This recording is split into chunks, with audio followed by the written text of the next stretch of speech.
Simboo maalirraa raafadde wantoota garaagaraa waan biyya keessaa nu agarsiisaa turte hedduutu akka illee itti gammadaa turre akkasumallee mootuu viidiyoo garaagaraa akkasumas oolmaa mana keessaa viidiyoon kee hundi isaatu nutti tola garuu amma addaan kutteerta maalii fi addaan guutiin yeroo jettanii keessan nagaafatan akkasumallee guyyaa sadiin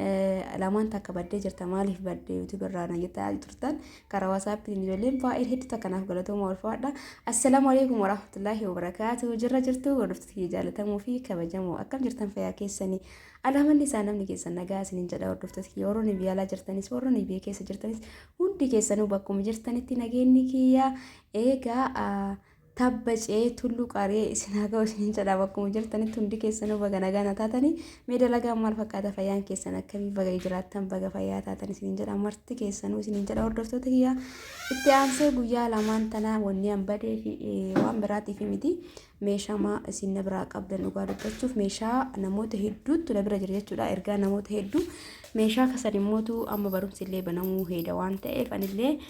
jala jalaa bituu waan qabuuf jecha viidiyoo waraabuu dhiiseetuma meeshaa bitaa jira inshaallah viidiyoo suuta waraabaa gad isinii dhiisa jechuudha maaliif meeshaan eega mana ga'ee maqaa isaa wajjin bakka takka ta'a waan ta'eef viidiyoo suuta jedhee niyyaa takkaan isinii gadhiisa jechuudha. Kanaaf hundi keessanuu saniif badee waan biraatiif miti amma immoo kan hin dhufee fi egaa meeshaa viidiyoo meeshaa osoo hin ta'in namoonni baay'ee gaafii kana waan na gaafataniif wantoonni nama asirratti gad isinii dhiisaa jiru kun jira moo hin jiru kaargoo kaa'uun hedduutu akka nutti ulfaata gatiin hedduutu akka qaala'ee jira isaan baasuuf maallaqa hedduu gaafatan waan ta'eef gallee hubtanne akkamii yeroo jedhanii na gaafatan biddimsi kanneen faana hedduu na gaafate biddimsiif koonfartii. Egaa isaaniif illee deebii akka ta'u jechuudha hordoftoota kiyya isinillee baddee horinaan jettanii jira inshaallah rabbi jedhee ganama viidiyoo ajaa'ibaa tokkiin walitti qabee walduraa duwwaan gad isinii dhiisa jechuudha sanumaaf badee meeshaan kamuu biyya keenya jira jechuudha hordoftoota kiyya wannan isinitti himu meeshaan man ala jiru hundi isaatu biyya keenya ni jira garuu bakka maratti hin argamu meeshaan amma kwaalitii fi meeshaan biyya alaatti irraa dhufu bakka maratti hin argamu maaliif jennaan an fakkeenyaaf suuqii biyya keenya keessa meeshaan biyya keenya keessa baratame yoo dhaqxan meeshaa alaa baay'inaan hin argattan iddoo qaba jechuudha meeshaan alaa bakka itti gurguramu bakkuma kaawwanitti miti maaliif namni keenya humni isaa achi ga'ee waan hin binneef jecha naggaadeen marti qabatteetiin hin teettuun jechuudha meeshaa biyya alaa kanneen gatiin isaa waan ol ka'uuf namni keenya immoo ikoonomiin biyya keenyaa gadi bu'aadha uummanni keenya meeshaa kaan itti fayyadamu malee meeshaa alaatti hin fayyadamu saniif jecha naggaadeen keessa qabatteetiin hin teettu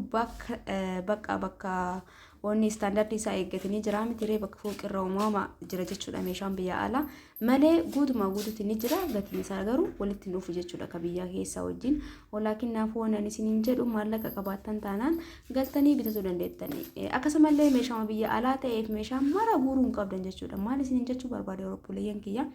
egaa jireenya biyya keenya keessaa ni beektanii jireenya biyya keenya keessaa waan beektaniif jecha meeshaan biyya alaa meeshummaan isaa akkuma bareeda ta'e wanti achi fiddanii asitti yookaan immoo biyya alaatti meeshaan kun bareeda jettanii meeshaa hunda guurtanii mana galchitanii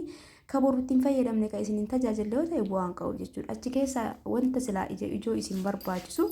bibbitattanii kan qaba biyya keenya illee fayyadamuu dandeettan isin jedha hordoftoota kiyya egaa itti aansee immoo namoonni hedduun wantoota kanaa kana gaafatan ni jira kun amma meeshaa saambusaa ittiin hojjetan yeroo baay'ee ramadaana keessa jechuudha biizii gizee ta'anitti ni jira jechuudha bakka haaluma salphaa ta'een osoo baay'ee takka yeroo namatti hin fudhatin egaa wantoonni hundi isaatu warri suuraa irratti isinitti agarsiisaa jiru kun biyya keenya keessa ni jira isiniin jedha isin rabbi nagaan isin haa galchu malee meeshaa fi yaaddeena meeshaa waan salphaadha waan galtanii bitachuu dandeettanii namoonni immoo miidiyaa kanarratti nama tokko jechuun nama meeshaa bitu tokko namni meeshaa bitee fi osoo hin taane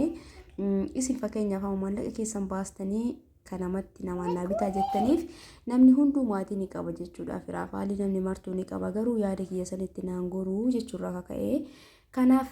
akkasumallee nama addaan baafadhaa meeshaa bitattan biyya keenya keessatti egaa maatiin keessan jiraanii odeeffannoo garaagaraa fudhadhaa cal'istaniituma bakka namni keenya naan bitu jettaniituma maallaqa keessaniin qisaasessinaa isiniin jedha hordoftoota kiyyaa egaa warroonni biddeena tana na gaafattan gaafii deebisuurallee dabaree yeroo baay'ee biddeena gizee tolchuu isinii ibseetiin jira jechuudha meeshaan tokkoffaa ta'ee fi miti tokkoffallee ta'ee haala qabiinsa keetiif murteessaan jechuudha haala qabiinsa keetiif laastikii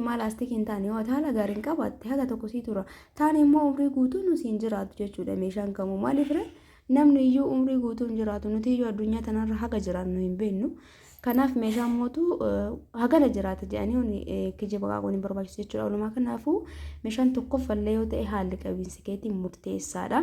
Akkasumas istoofii tana mootu warroon nagaafattan durallee isin ibsee jira. Ka gabaa irratti gurguramu hundi isaatu gamada qal'aan gurgurama. Anuyyuu jalqaba bitee jira ji'oota dura jechuudha. Jedhamu akkas dura bitadhee manaa qabaa turanii osoo meeshaa bituun eegaliin garuu tokkoffaa tanuma jechuudha. Gamada qal'aan hojjetamte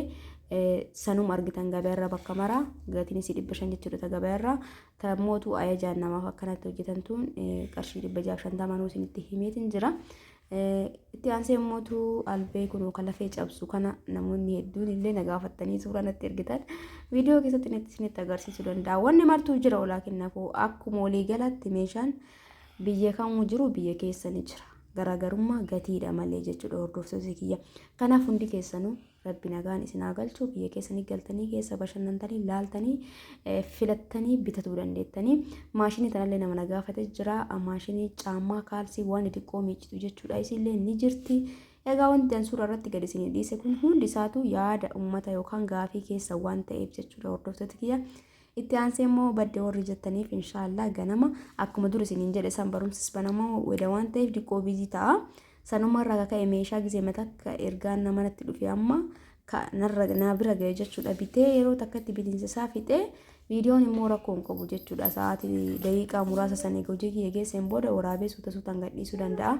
Itti aansee feermuuzii kana namoonni hedduun jaalatanii keessan iskiriinshatii natti godhaa jirtan kalarii dheesaa akkuma viidiyoo irratti dubbadhisanii bifa biraa yoo qabaate nuu biti jettanii bifti isaa kanaa fi diimaa kanaa fi gurraacha qofaan dhufe kanaaf diimaa kana bite jechuudha yeroo darbe. Namoonni jaalatanii jirtanii akkasumallee mootuu saanii feermuuzii tanallee namoonni jaalatanii nagaafataa turtan gatiin isii meeqa viidiyoo keessatti dubbadhee ture jechuudha. Qarshii 2600 ka bite viidiyoo darbe keessatti jechuudha. Hordoftoota kiyyaa maxxabashaa garaagaraa maxxabashaa gosa hedduutu jira. Akka fakkeenyaaf amma kuni bifa distii siraamikii siin ta'ee garuu siraamikii miti qibbii jedhama. Egaa wanni martuu jira isiniin jedha viidiyoo laayik gochuun dagatina hundi keessan hawaasaa keessa laayikii godhaa sheerii godhaa hordoftoota akkasumas yaadaaf muraada keessan bakka saanduqa koomentiitti kaa'uun dagatina namoonni na jajjabeessuu barbaadan immoo laayikii godhaa hundi keessan akkasuma laayikii jedhaa baran namoonni baay'ee yoo na sabskiraayib yoo osoo hin godhin ilaalaa jiran sabskiraayib godhaa. Itti aansee mootuu wanni tana namni na gaafattan girgiraa wanni kana jechuudha. Girgiraa elektiriika kana jira kunillee biyya keenya keessa gatii isallee barbaadan qarshii 1500 bitama. Kun 2000 jira akkuma diizaayinii isaatiin garagara. Akkasumas namoonni farniicharii na ajajatuuf suuraa natti ergitan farniichariin wallahi balbala kiyya jira maashaallah tabaarakallaa garuu gatiin isaa xiqqoo qaalaa garuu meeshaan maashaallah ani achitti hojjechiifadhee beeka jechuudha. Akkana hundi keessanuu lakkoofsa kiyya jala isiniikaa waasaappiin na argattanii viidiyoo biraatiin ganama inshaallah yoo rabbi jedhee ol argina. Hanga sittuun fayyaa keessan naa bula laayik gochuun dagatina yaadaaf keessan muraada keessan bara.